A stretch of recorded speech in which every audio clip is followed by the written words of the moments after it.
India எப்போ இந்த IPL importance செலுத்துறாங்களோ அப்பதான் கப் அடிப்பாங்க. இந்த வாட்டி அடிக்க மாட்டாங்க. Open statement.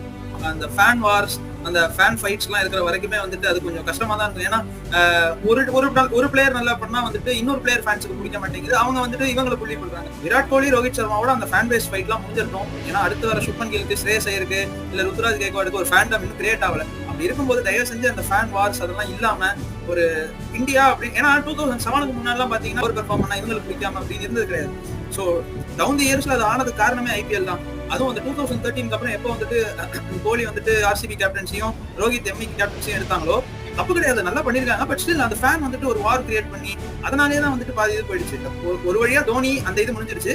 அடுத்து இந்த விராட் கோலியும் ரோஹித் சர்மாவோட அந்த ஃபேன் பேஸ் வந்துட்டு கொஞ்சம் இதுவாகி அமைதியான கப் அடிக்கணும்னா இந்த மாதிரி விஷயங்கள் பண்ணி தான் ஆகணும். இல்லைன்னா அந்த வெயிட் ப்ரொலாங் ஆகிக்கிட்டே இருக்கும். 11 வருஷம் 15 வருஷம், அப்புறம் 83ல அடிச்சுட்டு 2011ல அடிச்ச மாதிரி பெரிய ஒரு கேப் தான் ஒன்று.